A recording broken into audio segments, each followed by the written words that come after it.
स्वागत है आप सभी का इस YouTube चैनल पर। अगर आपने इग्नू में एडमिशन लिया है लेकिन आपको इग्नू असाइनमेंट्स के बारे में बिल्कुल भी नॉलेज नहीं है, क्योंकि आप इग्नू में नए हैं, अभी आपने एडमिशन लिया है और आपको इग्नू की तरफ से इग्नू असाइनमेंट बनाने के लिए मिले हैं और आपको इग्नू असाइनमेंट के बारे में कोई भी नॉलेज नहीं है, कुछ भी नहीं पता है, तो ये वीडियो आप सभी के लिए है। तो दोस्तों, इस वीडियो में मैं आप सभी को बताऊंगा इग्नू असाइनमेंट्स के बारे में पूरा शुरू से लेकर एंड तक, कि आखिर में ये इग्नू असाइनमेंट्स होते क्या हैं, आप इनको कैसे लिख सकते हैं, कैसे इनको आप बनाएंगे, इसका आपको सॉल्यूशन कहाँ से मिलेगा और आप इसको कैसे सबमिट कर सकते हैं और क्या क्या गलतियाँ आपको इसको बनाने में नहीं करनी है और कैसे आपको इस असाइनमेंट को लिखना चाहिए जिससे आपको बहुत अच्छे मार्क्स मिले इस असाइनमेंट की तरफ से। और वीडियो के एंड में मैं आप सभी को एक असाइनमेंट का सैम्पल प्रूफ भी दिखाऊंगा जिससे आपको और अच्छे से समझ में आ सके। तो दोस्तों, वीडियो शुरू करने से पहले मैं आप सभी से यही कहना चाहूँगा कि अगर आप सभी ने इग्नू में न्यू एडमिशन लिया है, आप सभी इग्नू में नए हैं और आपको इग्नू के बारे में कुछ भी नहीं पता है, तो आप प्लीज़ इस चैनल को सब्सक्राइब कीजिए जिससे आपकी जो भी प्रॉब्लम्स हो वो इस चैनल की वीडियो के थ्रू आपकी सोल्व होती रहे। और अगर आपको कोई अलग से भी कोई प्रॉब्लम हो तो आप इस चैनल की किसी भी वीडियो के कमेंट सेक्शन में मुझे बता सकते हैं, मैं आपकी ज़रूर हेल्प करूँगा। तो दोस्तों, चैनल को सब्सक्राइब कीजिए इग्नू हेल्प के लिए। तो दोस्तों, अब मैं आप सभी को इग्नू असाइनमेंट के बारे में पूरा बताता हूँ। तो सबसे पहले क्वेश्चन ये आता है कि आखिर में इग्नू असाइनमेंट्स होते क्या हैं। तो दोस्तों, होता ऐसा है कि आपके जो भी प्रोग्राम से रिलेटेड जो सब्जेक्ट्स होते हैं, आपको उन सभी सब्जेक्ट्स के लिए सेपरेटली, यानी कि हर सब्जेक्ट के लिए अलग से असाइनमेंट लिखना होता है उस सब्जेक्ट का। और जैसे जैसे ईयर वाइज या फिर सेमेस्टर वाइज आपको न्यू न्यू सब्जेक्ट्स मिलते जाते हैं, या सब्जेक्ट्स को हम कोर्सेज भी कहते हैं, जब आपको ये न्यू सब्जेक्ट या न्यू कोर्सेज मिल जाते हैं तो आपको इनके लिए भी फिर अलग से असाइनमेंट लिखना ज़रूरी होता है। अब दोस्तों, बात ये आती है कि क्या असाइनमेंट सबमिट करना ज़रूरी होता है, या कह सकते हैं कि असाइनमेंट बनाना ज़रूरी होता है। तो दोस्तों, बिल्कुल असाइनमेंट आपको लिखना बहुत ज़रूरी है, इसको सबमिट करना बहुत ज़रूरी है, क्योंकि इग्नू का कुछ ऐसा सिस्टम है कि आपको इग्नू में जो भी असाइनमेंट मिलेंगे उन सभी को आपको बनाना पड़ेगा, उनको इग्नू में सबमिट करना पड़ेगा। और अगर आपने ऐसा नहीं करा तो आपका जो भी सब्जेक्ट होगा उस असाइनमेंट से रिलेटेड, तो वो क्लियर नहीं होगा, कंप्लीट नहीं होगा। और ये भी बात है कि आपको असाइनमेंट अच्छे से लिखना है, उसमें अच्छे मार्क्स लाने हैं, क्योंकि अगर उसके अच्छे मार्क्स नहीं आए और आपका असाइनमेंट का जो मार्क्स है वो कम रह गया तो आपको उस सब्जेक्ट में फ़ेल कर दिया जाएगा, या कह सकते हैं आपको उसमें बैक दे दी जाएगी और आपका वो सब्जेक्ट क्लियर नहीं होगा। तो दोस्तों, बात ऐसी है कि कोई भी आपका सब्जेक्ट होगा, यानी कि कोई भी आपका कोर्स होगा, आपको उसका थ्योरी का जो एग्ज़ाम होगा, यानी कि जो आपके पेपर होंगे, उसमें भी पास होना ज़रूरी होगा। उसका आपको अलग से एग्ज़ाम देना है जिसमें आपको पास होना ज़रूरी है। और साथ ही साथ आपको उस सब्जेक्ट से रिलेटेड आपको असाइनमेंट भी बनाना ज़रूरी है और उस असाइनमेंट में पास होना भी ज़रूरी है। जब आप असाइनमेंट में भी पास हो जाएंगे उस सब्जेक्ट के, और उसके थ्योरी के एग्ज़ाम में भी पास हो जाएंगे, तब जा कर के आपका वो एक सब्जेक्ट कंप्लीट माना जाएगा दोस्तों। अब दोस्तों, अगला क्वेश्चन ये आता है कि जो आपका असाइनमेंट होता है उसमें आखिर क्वेश्चन क्या दिए हुए होते हैं। तो दोस्तों, आपका जो असाइनमेंट होता है किसी भी एक पर्टिकुलर सब्जेक्ट का, या कह सकते हैं उसको किसी भी एक पर्टिकुलर कोर्स का, उस असाइनमेंट में आपको उसी से रिलेटेड क्वेश्चंस मिलेंगे, उस सब्जेक्ट से रिलेटेड क्वेश्चन मिलेंगे, और आपको हर किसी क्वेश्चन का आंसर देना होगा जैसे जैसे उस असाइनमेंट में लिखा होगा क्वेश्चन में कि इतने वर्ड्स में लिखना है या इस तरीके से लिखना है, तो आपको उसी तरीके से आंसर को बनाना है, लिखना है। अब दोस्तों, जैसे कि मैं आपको एग्जांपल के तौर पर दिखाता हूँ इस वीडियो में। अब तो देखिए, जैसे मेरे पास ये एक असाइनमेंट है बैचलर ऑफ आर्ट्स का, ये बीए का असाइनमेंट है और इसमें दे रखा है ये 2023 का है, और सब्जेक्ट है इसमें जो आपका कोर्स कोड है BPSE 212। तो दोस्तों, इसका एक और नाम भी दे रखा है EPS 12। तो ऐसे आप एग्जांपल के तौर पर समझ सकते हैं कि ये किसी एक सब्जेक्ट का असाइनमेंट मेरे पास आया है। और इसमें देखिए, मैं आपको दिखा देता हूँ। तो इन्होंने यहाँ पे पूरा बता रखा है सिस्टम कि आपको कैसे कैसे यहाँ पर करना है असाइनमेंट के बारे में। यहाँ इन्होंने लास्ट डेट भी दे रखी होती है कि कब तक आपको इसको सबमिट करना होता है। ये मैं आपको अभी वीडियो में बताऊँगा कि इस डेट का मतलब क्या होता है और आपको कैसे इसको सबमिट करना है। जब आपको सबमिट के बारे में मैं बताऊँगा, अभी इसमें हम चलते हैं आगे। और देखिए दोस्तों, जैसे कि इसमें क्वेश्चन दे रखे हैं। तो ये जो आपका असाइनमेंट है ये पूरा 100 मार्क्स का है, इसमें दिखा रखा है। और इसमें क्वेश्चन दे रखे हैं, देखिए यहाँ पे। और बता रखा है, जैसे पहला इसमें जो क्वेश्चन फर्स्ट और जो सेकंड है इसके ऊपर दे रखा है कि आपको इनके जो आंसर हैं वो 500 वर्ड्स में देने हैं। और उसके बाद और ये दे रखा है कि इसमें असाइनमेंट के सेक्शन बना रखे हैं, जैसे ये असाइनमेंट फर्स्ट में 2 क्वेश्चन है और उसके बाद जैसे असाइनमेंट सेकंड है इसका दे रखे हैं 3, 4, 5, 6 और इनको बोला है कि ये 250 वर्ड में लिखने हैं। और इस असाइनमेंट का जो थर्ड सेक्शन है उसमें क्वेश्चन 7 और 8 हैं जो 100 वर्ड्स के हैं। तो ऐसे करते करते इन्होंने ये पूरा एक असाइनमेंट बना करके दे रखा है। और जहाँ तक है हर सब्जेक्ट का जो आपका असाइनमेंट होता है वो 100 मार्क्स का ही होता है। और एक बात और है सो दोस्तों कि आपको हर एक क्वेश्चन का आंसर देना कंपलसरी होता है। ये नहीं कि आप किसी एक क्वेश्चन का आंसर दे रहे हैं किसी का नहीं दे रहे हैं, हर क्वेश्चन का आपको आंसर देना कंपलसरी है। और जितनी वर्ड लिमिट है उस वर्ड लिमिट में ही आपको इसको लिखना है, तभी आपको अच्छे मार्क्स मिलेंगे, अदरवाइज़ नहीं मिलेंगे। तो दोस्तों अब अगला क्वेश्चन ये आता है कि जो आपके असाइनमेंट हैं उनके क्वेश्चनों का आंसर आप कैसे लिखें। तो इसके आपको मैं 3 तरीके बताता हूँ और जो सबसे बढ़िया तरीका है जो मुझे सही लगता है वो भी मैं आपको बताऊँगा। तो दोस्तों पहला तरीका ऐसा है कि बहुत सारे लोगों ने असाइनमेंट के जो सॉल्यूशंस होते हैं उनको बना कर के एक पीडीएफ पहले से ही बनाया हुआ होता है, या उसको आप हार्ड कॉपी के रूप में भी ख़रीद सकते हैं। बहुत से जो असाइनमेंट वाले होते हैं वो इसको सेल करते हैं, बेचते हैं, या बहुत सारे लोग इसको यूट्यूब पे भी अपलोड कर देते हैं आपके असाइनमेंट्स के सॉल्यूशन को। लेकिन दोस्तों ये जो तरीका है बिल्कुल भी अच्छा नहीं है, क्योंकि जो असाइनमेंट के जो क्वेश्चनों के जो आंसर होते हैं वो बिल्कुल भी अच्छी तरीके से नहीं लिखे हुए होते हैं। ये ऐसे ही कुछ भी उठा करके पेस्ट कर देते हैं आंसर के रूप में। और ये जो असाइनमेंट का जो सॉल्यूशन है वो बिल्कुल भी बढ़िया नहीं है। और अगर आप इसको लिखेंगे तो आपको अच्छे मार्क्स बिल्कुल भी नहीं मिलेंगे। और एक दूसरा ये भी बात है कि आपने अगर ये चीटिंग करके या फिर कॉपी करके अगर आपने ये सॉल्यूशन को लिख लिया असाइनमेंट्स के, अब आपकी तरह दोस्तों ऐसे बहुत सारे स्टूडेंट हैं जो सब यही तरीका अपना रहे हैं, सब उसी आंसर को कॉपी करे जा रहे हैं, उसी सॉल्यूशन को कॉपी करे जा रहे हैं, जो सॉल्यूशन अच्छा है भी नहीं, क्योंकि ये कुछ भी गूगल पे से उठाकर या कहीं से उठा करके पेस्ट कर देते हैं, आंसर बना देते हैं और वो आंसर बिल्कुल भी अच्छा नहीं होता।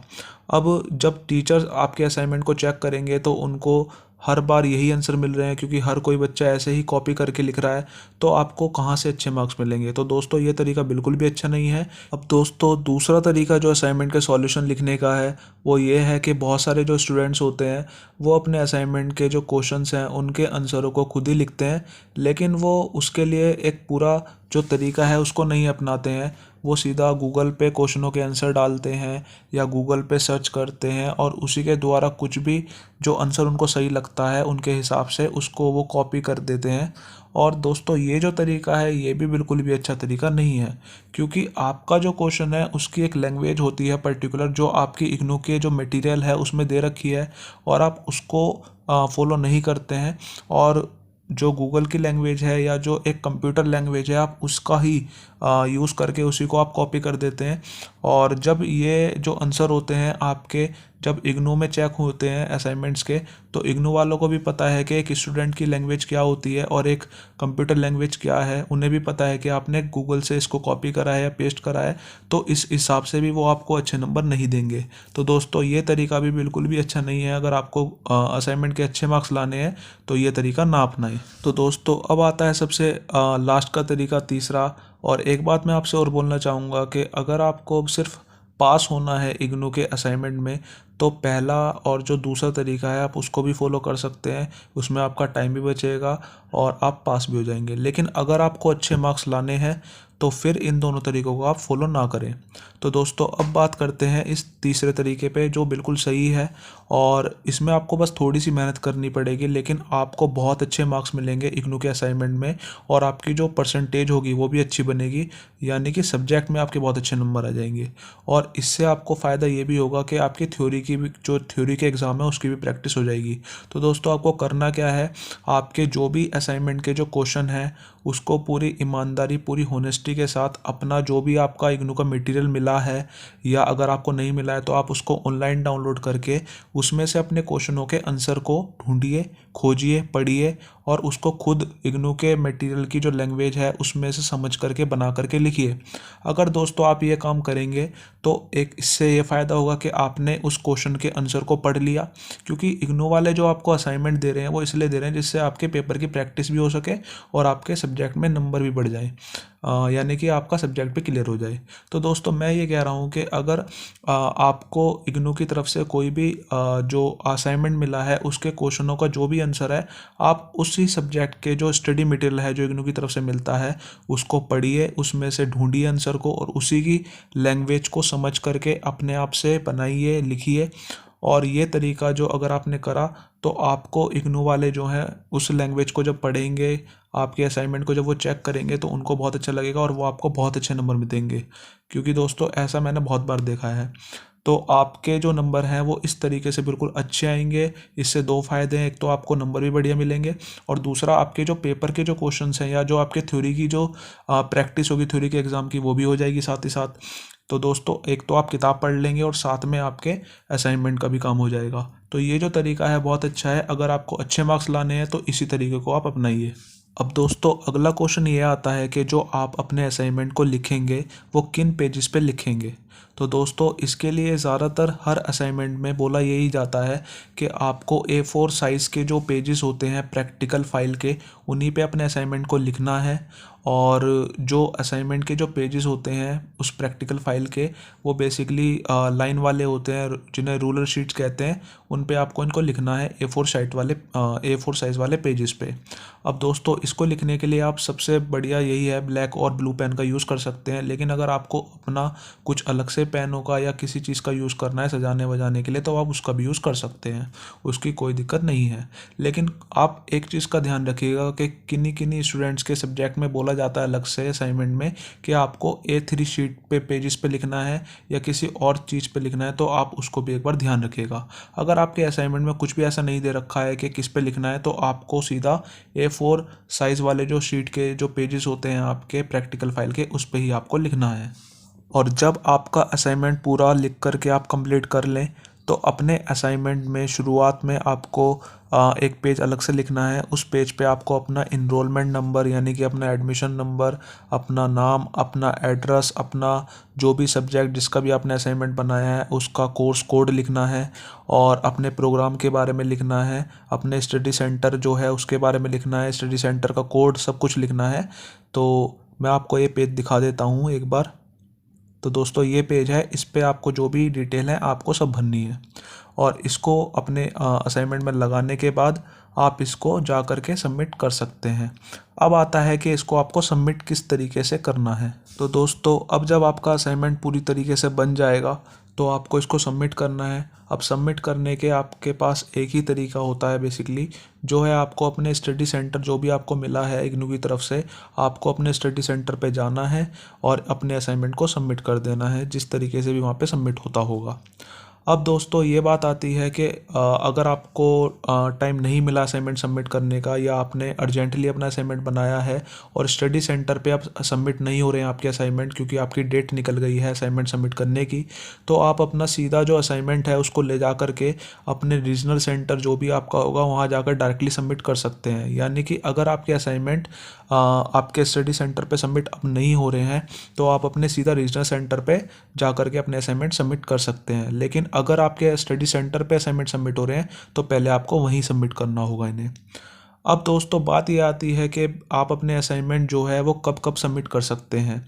अब दोस्तों अगर आपने इग्नू में एडमिशन लिया है जून जुलाई सेशन में तो आपको अपने जो असाइनमेंट हैं उसको सबमिट करना होता है 31 मार्च से पहले पहले तक।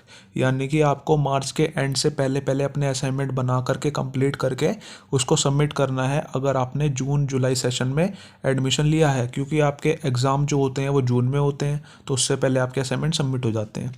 लेकिन अगर आपने जो एडमिशन है वो लिया है नवंबर दिसंबर सेशन में, यानी कि आपने दिसंबर के टाइम पे अपना एडमिशन लिया है, तो आपको जो अपने असाइनमेंट होते हैं वो 30 सितंबर से पहले पहले सबमिट करने ज़रूरी हैं। तो दोस्तों इग्नू असाइनमेंट से रिलेटेड मैंने आपको सारी इन्फॉर्मेशन दे दी है शुरू से लेकर एंड तक। लेकिन अगर अभी भी आपको कोई ना कोई डाउट है, कोई ना कोई आपके मन में क्वेश्चन है इग्नू असाइनमेंट से रिलेटेड, तो आप मुझे कमेंट सेक्शन में वीडियो के बता सकते हैं। मैं ज़रूर आपकी हेल्प करूँगा और आपके उस डाउट को क्लियर करूँगा। तो दोस्तों वीडियो के एंड में मैं आप सभी से यही बोलना चाहूँगा कि अगर सच में आपके ये वीडियो कुछ काम आई है, आपको कुछ ना कुछ इस वीडियो से हेल्प मिली है तो प्लीज़ चैनल को सब्सक्राइब कीजिए। और अगर आप इग्नू में नए हैं और आपको इग्नू से रिलेटेड इन्फॉर्मेशन की ज़रूरत है, आपको इग्नू में कुछ नहीं पता है, तो प्लीज़ चैनल को सब्सक्राइब कीजिए, क्योंकि इस चैनल पर इग्नू से रिलेटेड वीडियोस आती रहती हैं जो आपको कुछ ना कुछ इन्फॉर्मेशन देंगी, आपके कुछ ना कुछ काम आएंगी। और इस चैनल के थ्रू आपको जो भी आपके डाउट्स होंगे वो क्लियर होते रहेंगे। और अगर अलग से भी पर्सनली भी आपको कोई डाउट है तो आप वीडियो के कमेंट सेक्शन में बता सकते हैं, मैं आपकी ज़रूर हेल्प करूँगा। तो दोस्तों, चैनल को सब्सक्राइब कीजिए अगर आप इग्नू में नए हैं।